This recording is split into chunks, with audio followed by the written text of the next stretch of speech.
Let me just walk you through a little bit more about the basics of what's going on in a Psi input and what we can do and how we do it. So first off, I think you've already seen there's multiple ways to specify a molecule.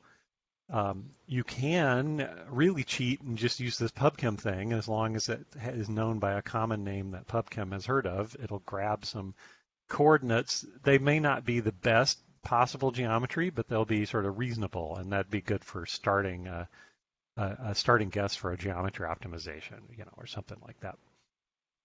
And then there are, I guess, essentially three kinds of calculations you can do. There are energy calculations, and so that's just a single point energy, so you're getting one energy at one geometry.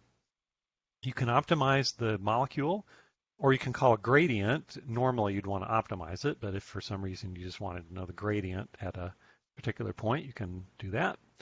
And then frequency and Hessian are basically interchangeable in Psi, but it'll do a second derivative calculation, which is the information you need if you want the vibrational frequencies, which are valuable for many things.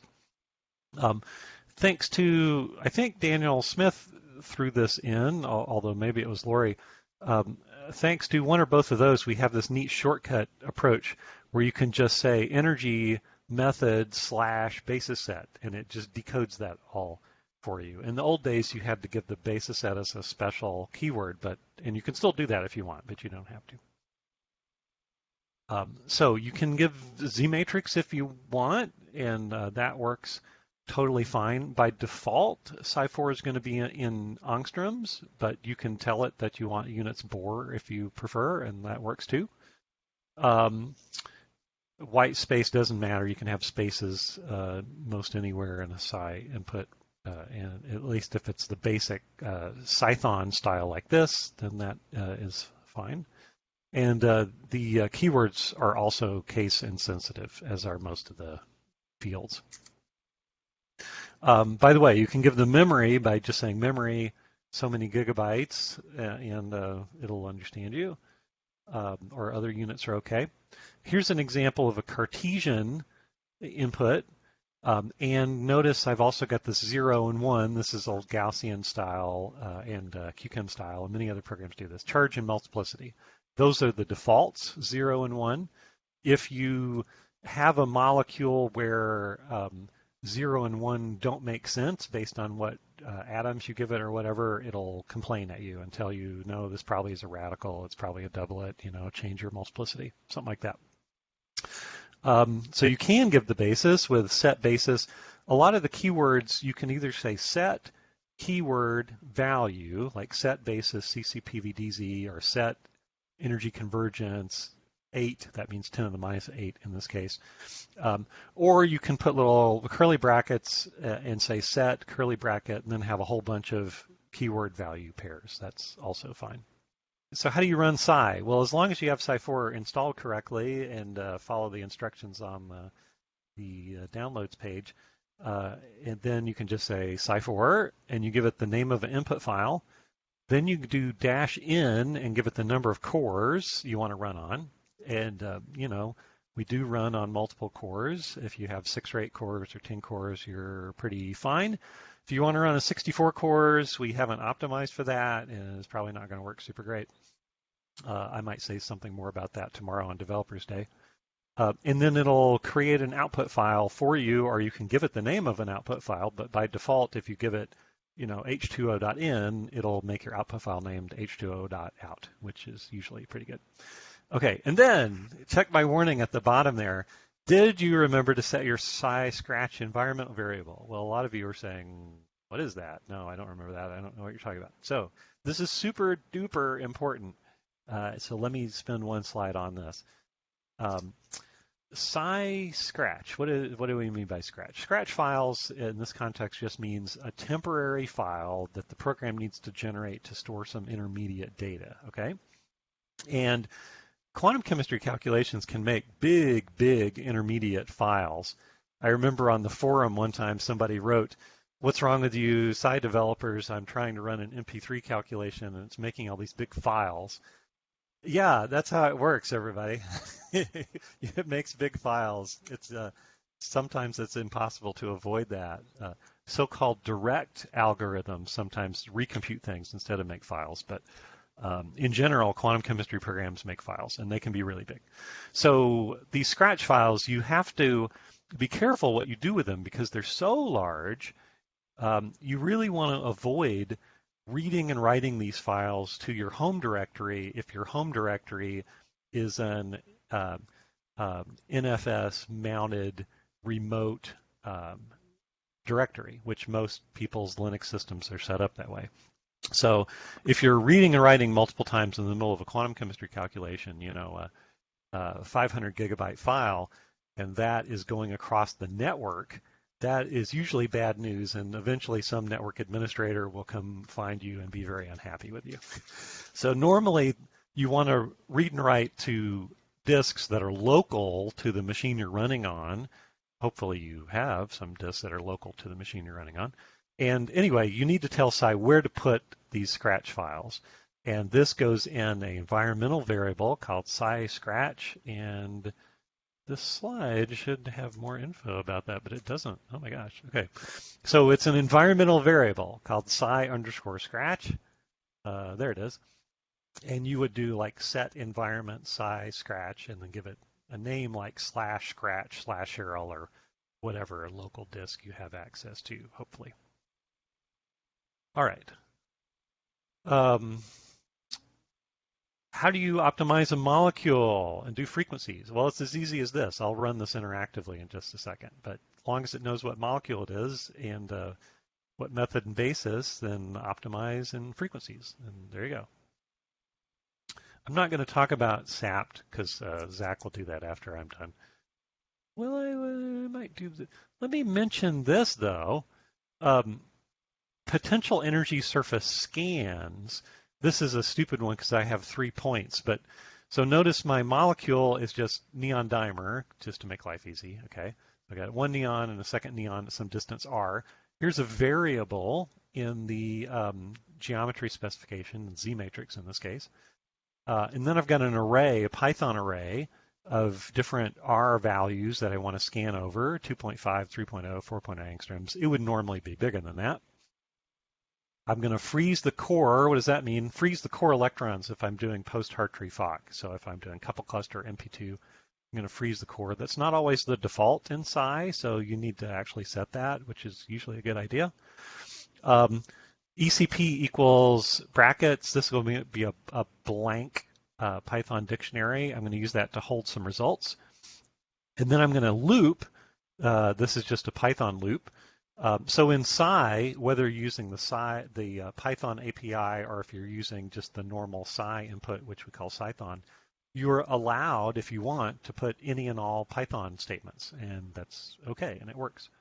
So here's a little Python code mixed into this Psi input, and I'm looping over these R values, so it'll go 2.5, then 3, then 4, and inside this loop, now white space does matter because it's a Python statement.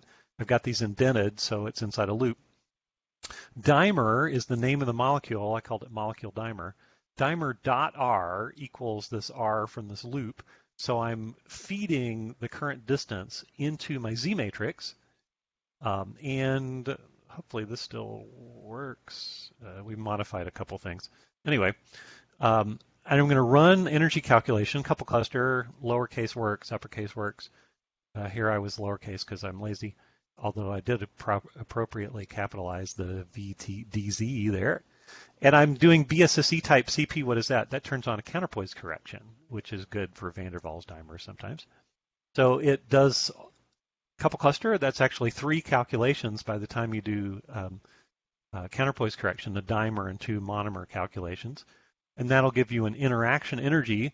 And the energy comes back as a floating point number, and it gets stored in this Python dictionary. And then I can print out a little table, and Psi has built-in things like Psi Hartree to kcal, and it'll print out this nice table. Okay, yeah, you guys can see that. So I'm in a little demo directory, And I've got a few simple test cases. These are all called TU dash something.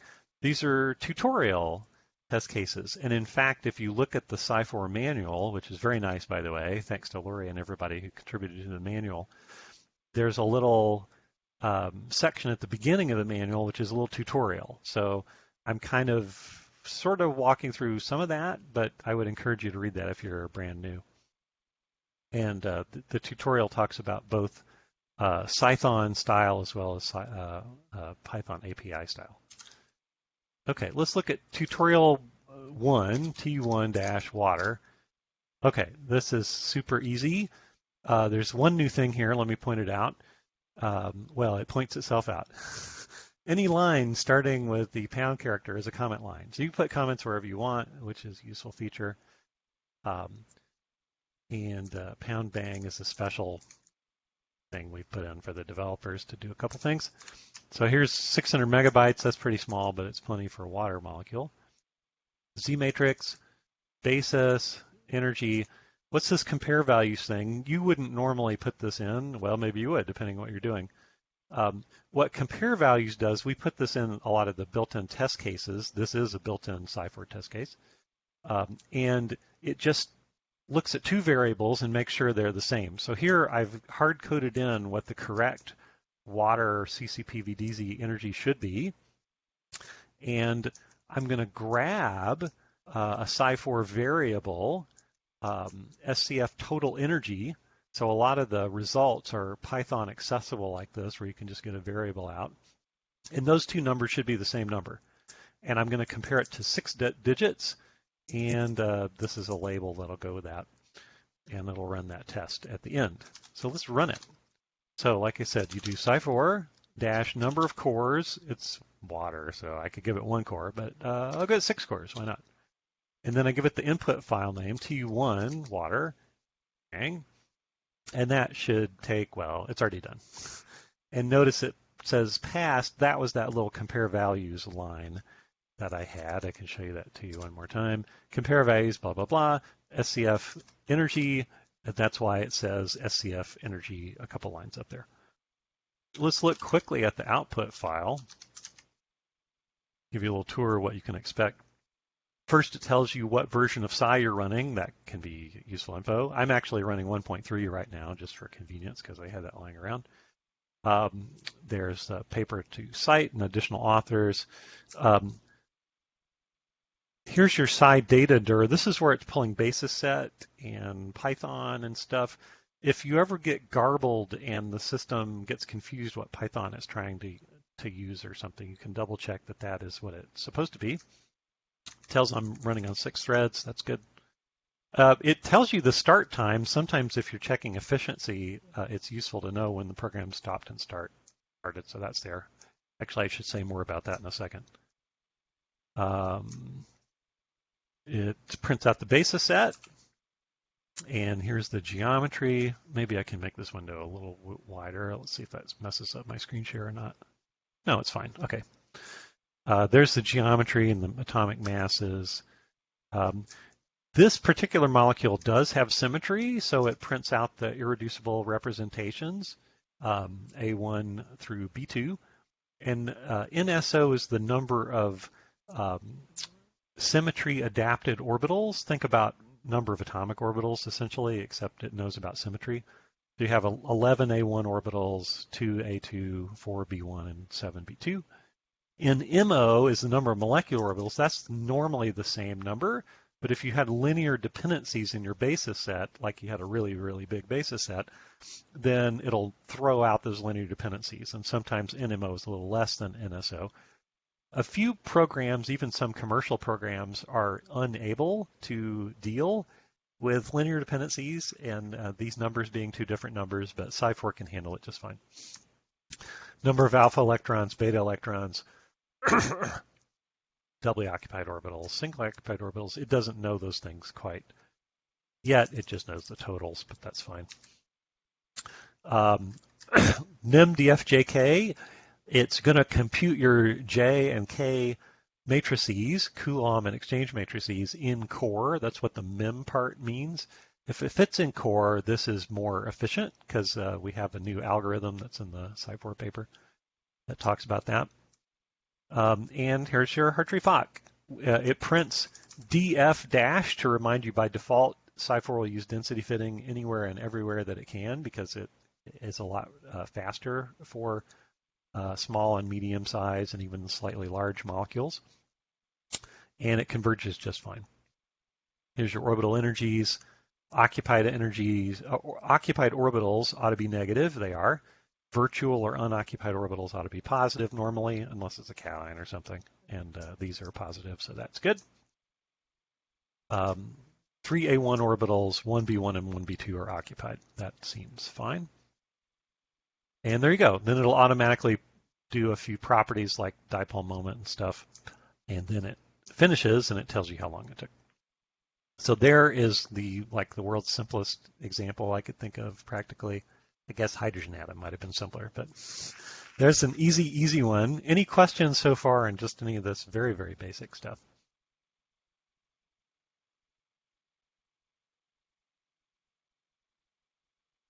I think the team is handling some questions as I go. So let me do one or two other things, and then I won't go on too long, and I'll turn it over to Zach.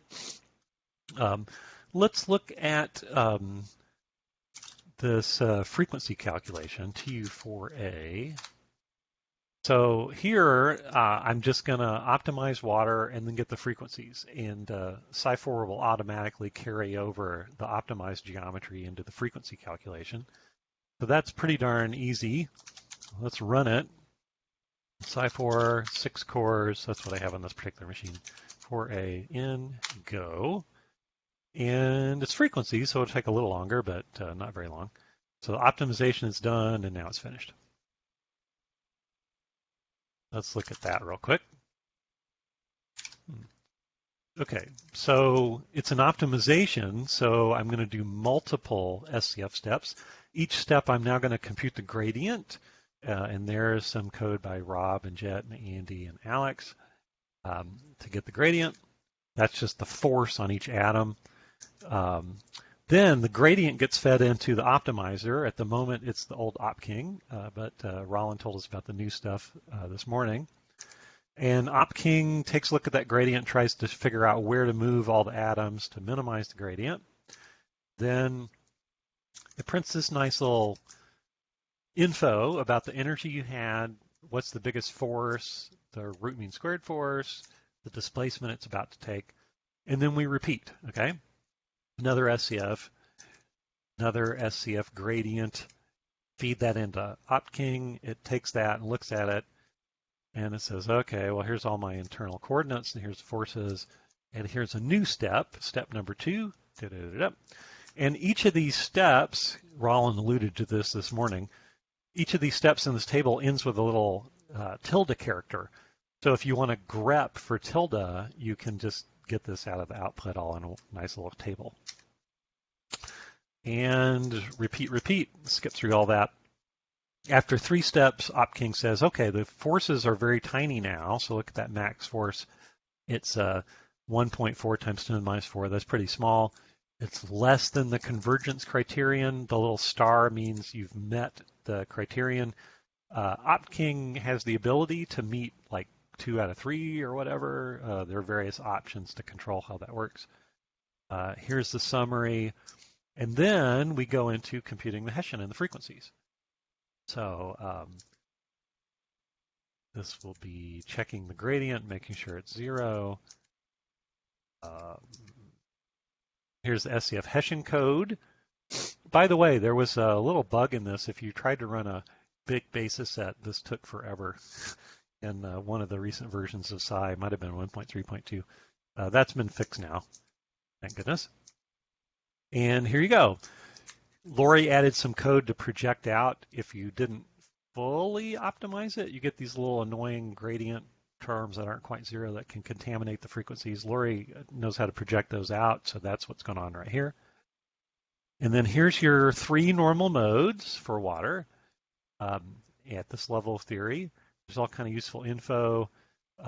There's the IR intensity, which is available at least for Hartree-Fock because it's analytic. And there's the normal modes, how much each atom moves along the normal mode in X, Y, and Z coordinates. Once you have the frequencies, you can compute thermochemistry.